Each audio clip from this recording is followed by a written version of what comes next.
Hey everybody, it's me, Akasha Wolf, and today we are going to be talking about knot magic. So, sorry for all the makeup on my face, but I was supposed to work today and that didn't happen, and this is another reason why I'm doing knot magic today. A couple of you guys have been asking about this. It's a very simple type of magic. That's probably why a lot of you have been asking about it, if you know what it is. But anyways, knot magic is a very, very, very old form of magic, but it's very simple and it can be used for all kinds of things.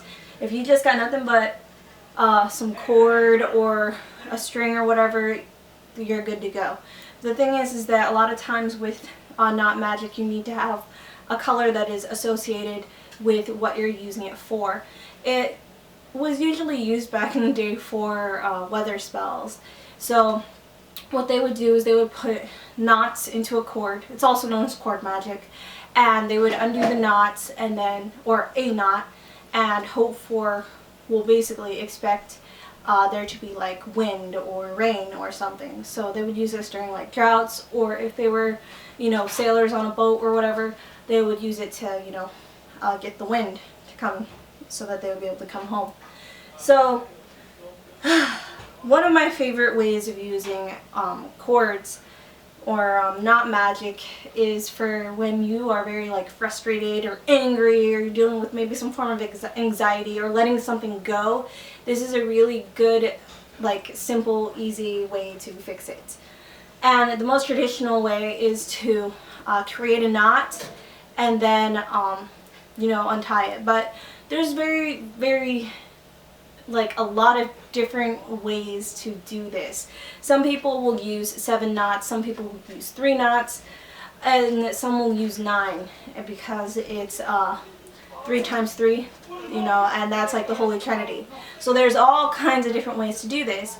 So you can incorporate numerology with this. You can also incorporate the days of the week, because the different days of the week represent different powers. If for example, maybe Thursday would do money magic or something like that.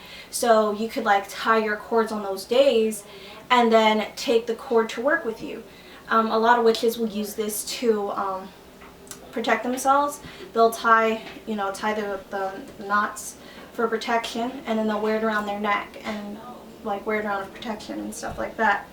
You can also use this to help create a witch's ladder, but we'll talk more about that in a different video, because it comes with a little bit of a longer explanation. So the amount of cord that you would use, to me it just all depends on what you have. Work with what you have and the different kind of cord you would use. This is, what the frick is this? Yarn. That's what that is. This is yarn. And this is regular cord that is used for my necklaces that I usually have on. And then this is ribbon. It's really thin ribbon, if you can see that. But you can use whatever you have. So depending on how many the knots, it all depends. If you're into numerology, then you'll kind of figure out a number of knots that you want to tie. You can do 7, because 7 is considered a holy number, and so is 3. But I would try to go for a little bit more than 3. You can do 9. So that way you get the whole 3 times 3. And use probably about 9 inches of cord. You don't want to make it too long, especially if you're going to be carrying it around in your pocket or around your neck or something like that. But I'm going to do one for you guys here in particular that I want to show you. And the reason why I'm doing this is because today I had a very frustrating day, and it's just one of those days where you just want to ninja kick someone in the face, but I'm not going to do that. So I'm just going to do some knot magic. Very simple knot magic. If you guys want to know how to do different kinds, maybe something for money or health problems or something like that, or protection, just let me know and I'll create a video for that as well, and tell you what kinds of cords and what color and number that you would probably use for that. Pink can be used for, love or peace and stuff like that, even white cord. But today we're going to use black because I'm a little frustrated. So usually you would tie off the ends so that it doesn't, you know, come apart if it's a very kind of like loosely made cord, or if it looks like my crappy ribbon cord. I'm tying it off because my burning the ends didn't work too well on one side. So you have your cord. This is maybe a little over 9 inches or so. But the way that you tie this, some people will do it one end to this end, or the center, and then this end, and then this end, and then in the center area and stuff like that. But all that's complicated. If you want to do that, let me know. I'll try to put something up on Spells of Magic, like an article or something on different ways that you can do this. But for now, I'm just going to give you a simple and easy way. The main thing here is the intention on why you are doing this. So the whole time you're doing this, make sure you have intention. So, for example, since I was having a frustrating day today, I am filled with frustration. And what I'm going to do is I'm going to think about what frustrated me so I can let it go. Just release it and not let it like bug me. So when you are dealing with an anger or an anxiety or something and you just want to let it go, just put all your energy into this cord, like feel it, just feel it like come all around and go into your hands. So as you do this, it's right there in that knot. And the bad thing about this and knot magic is taking it apart. It can suck really bad, and I got really long nails. Sometimes I just burn things and just be like fire. So there's my first knot. Hopefully you can see that. I don't know if you can, but that's my first knot. It's my frustration. So some of the things that, like, I guess you can say frustrate me is like people not being responsible, and it just gets on my nerves, especially when it's something that has to do with something important. So I just think about that and I focus it, and then I pull the cord, and then I do it again. That I want to release this frustration, put it on there, and then I just pull it, put my intention in there. So there's my 3 right there. So I think I'm going to stop at 3, try to use it as the holy number for the Father, Son, Holy Spirit. Some of you will use, you know, the crone and or the elements as well. You might use that, it's fine.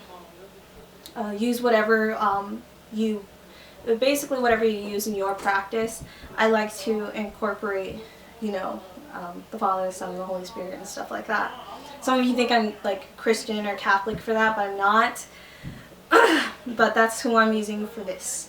And then all you gotta do is undo it and let it, and untie the knot to let it go. Some people will do this on specific days to release it. And if you're having too much of a hard time with these knots, just burn it. But you can't do that, especially if you're going to be using it for maybe to bring more power to like a certain spell that you're doing. Because you can put power into each knot, and what it can do is kind of represent like a little battery. So when you're performing a spell, you just undo one knot to help bring extra power to your spell. A good time to create these cords for a little bit of extra juice is when you are performing a ritual, my bad, for Sabbath. Sorry if that came out weird, I'm just like all tongue twisted. And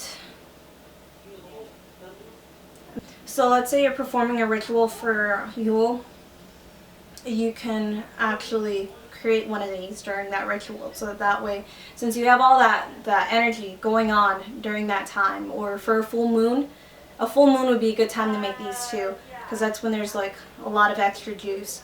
So what you do is you can create one of these during one of those days or those rituals, so that way if you're performing like maybe like a simple spell or something in particular, you just undo one of the knots and it'll release some of that power or energy that you have put together in that knot on that day. But yeah, there we go. I undid one of the knots. So you guys, I hope that video was helpful. Knot magic is really simple, it's really easy, it's really awesome. I really like it. It's one of my favorite things other than like fire magic and burning stuff. But sometimes I'll incorporate fire magic with cord magic. If I get too irritated with undoing a knot, I'll cut it off and I'll put it in like my cauldron and burn it. Some people probably would disagree with that, but the thing is, it's all about intention. A lot of things with magic is all intention. Yeah, you guys, before we finish this video, don't forget to ask your questions. You can follow me on Facebook, Instagram, Spells Magic, and all the contacts will be listed below down in the descriptions. If you guys have any questions, please leave them down in the comments or post them on my Facebook page. My Facebook page will help you get a little bit more involved with the videos and the making of the videos. So you guys, I'll talk to you guys later. Goodbye and blessed be.